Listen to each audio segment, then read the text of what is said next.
ஆதா நியூஸ் நேயர்களுக்கு வணக்கம். நான் கவி பாரதி. இனி தேசிய மற்றும் மாநில அளவில் நடைபெற்ற பல நிகழ்வுகளை தலைப்புச் செய்திகளாக காணலாம். சென்னை நந்தம்பாக்கத்தில் பன்னாட்டு சர்வதேச புத்தக திருவிழா இன்றுடன் நிறைவு. மொழிபெயர்ப்பு செய்யப்பட்ட 30 நூல்களை வெளியிடுகிறார் முதலமைச்சர் மு.க.ஸ்டாலின். விமான நிலையங்கள், துறைமுகங்களை தொடர்ந்து நெடுஞ்சாலைத்துறையும் தனியார் மையம். 124 மீட்டர் தேசிய நெடுஞ்சாலை அதானி குழுமத்திற்கு தாரைவாக்கப்பட்டதற்கு தமிழக காங்கிரஸ் கமிட்டி தலைவர் செல்வ பெருந்தகை கண்டனம். இரட்டை இலை சின்னம் இருந்தும் திமுகவுக்கு மறைமுகமாக உதவி செய்யவே ஈரோடு கிழக்கு தொகுதி இடைத்தேர்தலை அதிமுக புறக்கணித்து உள்ளது என அமமுக பொதுச் செயலாளர் டிடிவி தினகரன் விமர்சனம். ஜெயின்ஜார்ஜ் பள்ளி வளாகத்தில் இன்று நடைபெறும் திமுக சட்டத்துறை சார்பில் 3வது மாநில மாநாடு. முதலமைச்சர் ஸ்டாலின் கலந்து கொண்டு சிறப்புரை. இந்துத்துவ அரசியலை வீழ்த்த நடிகர் விஜய் இந்தியா கூட்டணிக்கு வர வேண்டும்.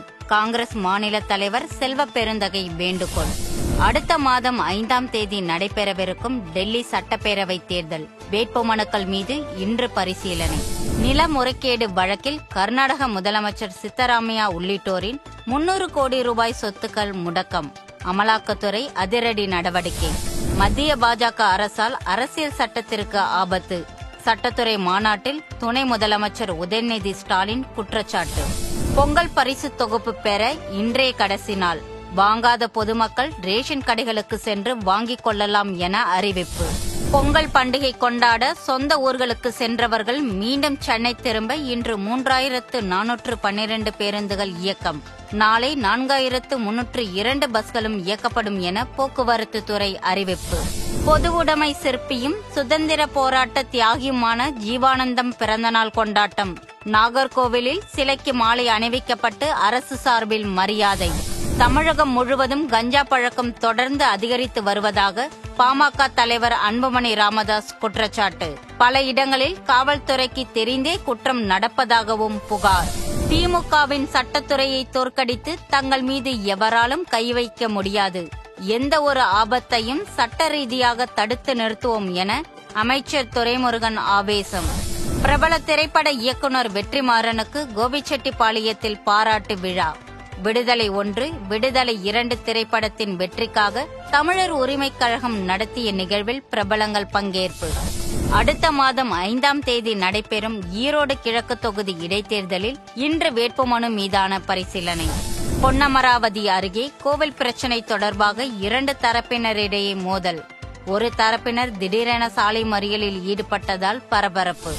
பரந்தூர் விமான நிலையம் எதிர்ப்பு குழுவை வரும் 20ஆம் தேதி நேரில் சந்திக்கிறார் தவேகா தலைவர் விஜய். போராட்ட குழுவினரை சந்திக்க காவல்துறை அனுமதி. கடந்த டிசம்பர் மாதம் 3வது முறையாக 120 அடியை எட்டியிருந்த மேட்டூர் அணை 18 நாட்களில் நீர்மட்டம் 7 அடியாக குறைந்தது. மதுரை மற்றும் திருச்சியில் பல கோடி ரூபாயில் அமைக்கப்படும் டைட்டில் பூங்காவின் பணிகளுக்கு தமிழ்நாடு சுற்றுச்சூழல் துறை அனுமதி. புதுக்கோட்டை அருகே நடைபெறும் ஜல்லிக்கட்டு வீர விளையாட்டு நிகழ்ச்சி. 500க்கும் மேற்பட்ட காளைகள் களமிறக்கப்பட்டு கோலாகலம்.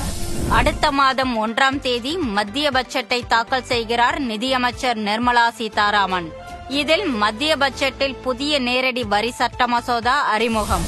சபரிமலை ஐயப்பன் கோவிலில் மண்டல மற்றும் மகர விளக்கு காலம் நிறைவடைந்தது. நாளை இரவு வரை மட்டுமே சுவாமி தரிசனம் செய்ய பக்தர்களுக்கு அனுமதி. உத்தரப்பிரதேசத்தில் நடைபெற்று வரும் மகா கும்பமேளா. சட்டம் ஒழுங்கு சீர்குலைவதை தடுக்கும் வகையில் பிரயாக்ராஜ் பகுதியில் அடுத்த மாதம் 28ஆம் தேதி வரை தடை உத்தரவு. பாலிவுட் நடிகர் சாயிஃப் அலிகானை கத்தியால் குத்தியவரை 35 தனிப்படைகள் அமைத்து தீவிரமாக தேடி வரும் போலீசார். ஏற்கனவே பிடிப்பட்ட நபர் சம்பவத்தில் தொடர்பு இல்லை என அறிவிப்பு. நாளை மறுநாள் அமெரிக்காவின் 47வது அதிபராக பதவியேற்கப் போகும் டொனால்ட் ட்ரம்ப். கடுமையான வானிலையால் உள் அரங்கத்தில் நடைபெறும் பதவியேற்பு விழா. சென்னையில் ஆபரண தங்கத்தின் விலை சவரனுக்கு 120 ரூபாய் குறைந்து 59,480 ரூபாய்க்கு விற்பனை. 1 கிராம் 7,435 ரூபாய்க்கு விற்பனையாகிறது. தஞ்சை, திருவாரூர், நாகப்பட்டினம், மயிலாடுதுறை, புதுக்கோட்டை, ராமநாதபுரம் மாவட்டங்களில் இன்று கனமழைக்கு வாய்ப்பு. சென்னை வானிலை ஆய்வு மையம் தகவல்.